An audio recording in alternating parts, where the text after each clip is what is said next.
New Machine Day, DMC2, and Shariff Omar Shariff.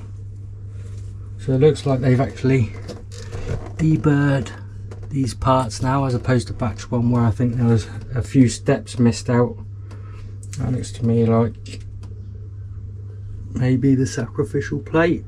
Feels like steel to me, but we'll find out. It's got a lot of holes in it.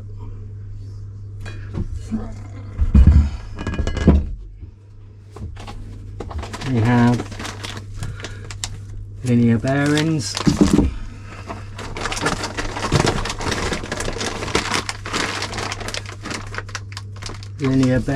and flexi connectors for the motors.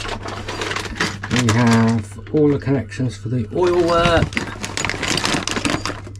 a filter for the coolant system,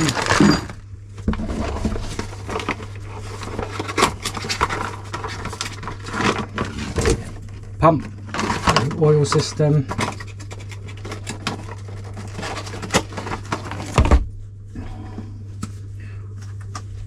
optical edge finder,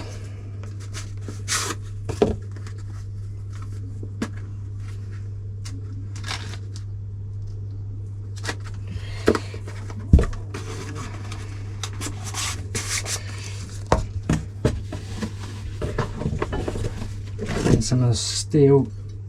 Oh, look at that. Red side plates. Lots of these on the original ones. On the batch 1, the powder coating left a lot to be desired, but that looks pretty darn good to me. Let's hope that continues. And that's just opposite one for that. Right, let's get all that back in the box and we'll check box 2. Box number 2. Spindle clamp. Again, this looks like a fair quantity of the powder coated parts. There is some bubbling and minor imperfections on there, but I don't think there's anything that can be sanded. It looks like there's been some sanding, or it's just rubbed in places. We'll see how it goes together, and then I'll decide onto whether it needs redoing or not.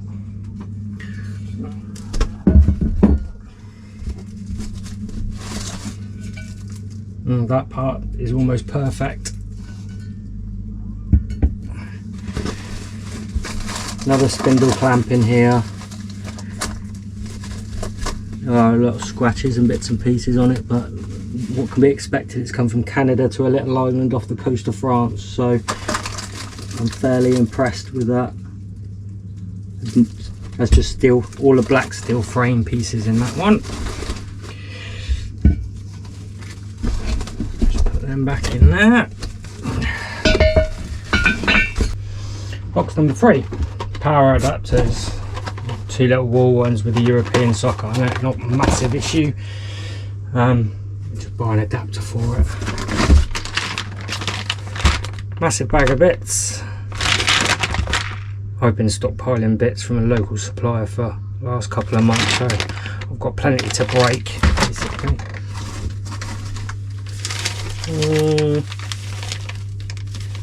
Ball screw with a nut attached. Sweet.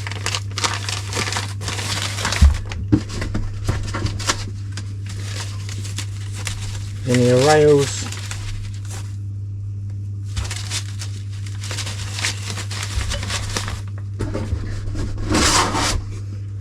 Rotary encoder.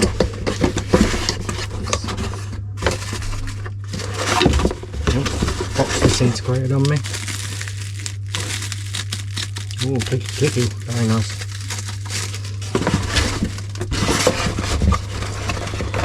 As you can tell, I'm slightly excited. I've been waiting since December, so I know they've had lots of issues, but that's what's going on in the world at the moment. Put that to one side.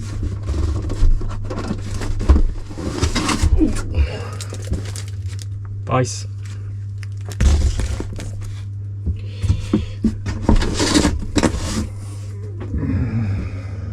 2.2 spindle. This will be the, strangely enough, the inverter.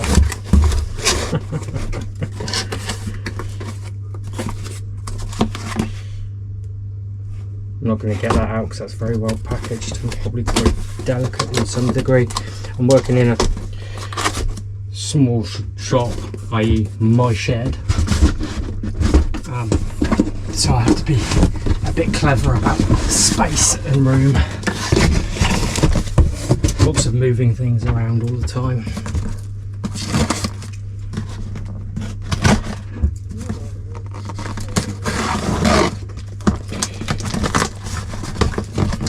I'm guessing what the shape and size of the box. Spindle.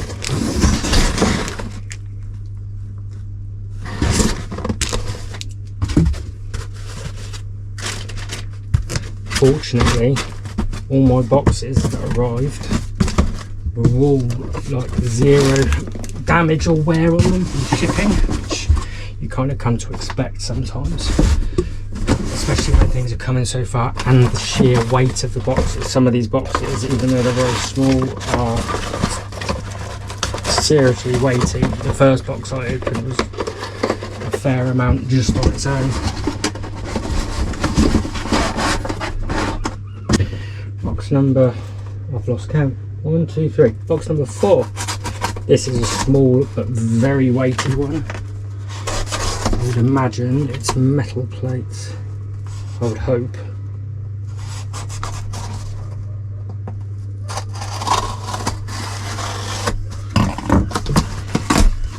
Yeah. So we've got the sacrificial aluminium bed. Little mark on it. Looks like it probably could do with a little bit of a deburr, but it's probably more to do with how it's manufactured than anything.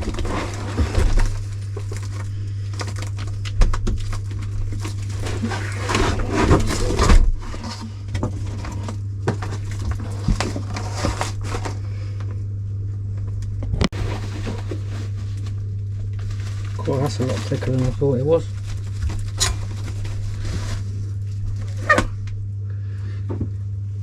So on this one, the powder coating, apart from a little tiny chip out of it there, is like second to none.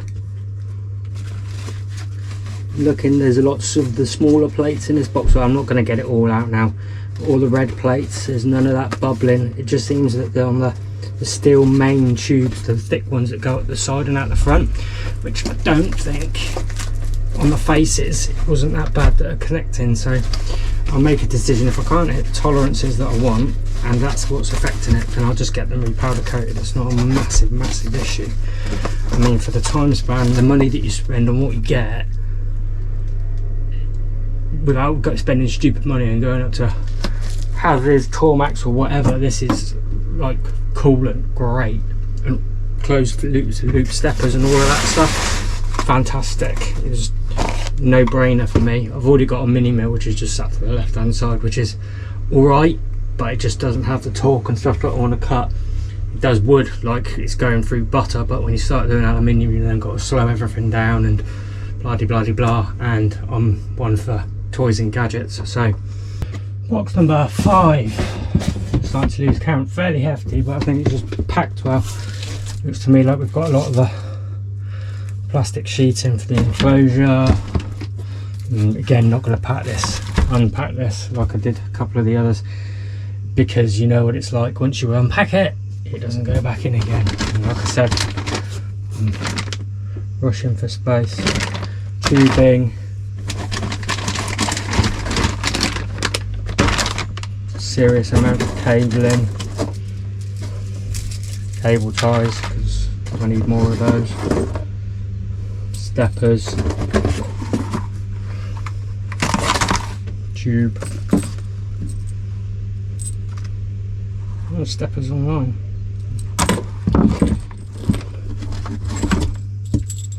I'm only getting these out because it seems to have been packed a bit too tight and things have fallen apart in the box. Don't worry, I won't make you sit through all of it if I decide to unpack it all. Fast forward it. I'm mainly looking for the screws. The R20 collet set. It's can sort through all of the hardware into the respective boxes. I know there's a couple of people on the Facebook forum who have said to get slightly longer ones, which I bought a set of. If I need them, I need them. If I don't, I don't. It's all just hardware. That's the actual thing I'm looking for in all of these boxes, so I can sit and sort it through into a container. These just seem to be a lot of the ancillary parts: way covers, screws, small screws, Jubilee clamps. There is some more powder coated tube in this, which again, it looks perfect.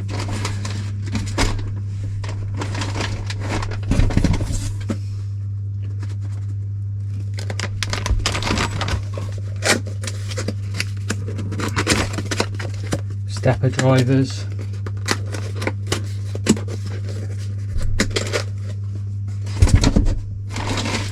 electronics boards,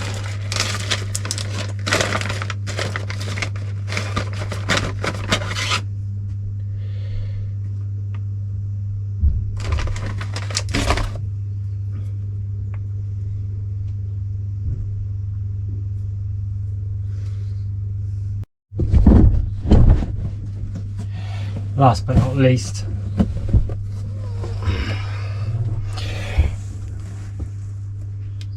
we've got all the metal panels, side panels and bits and pieces. Again, I'm not going to unwrap that because there's no need, and we all know what a flat piece of steel looks like.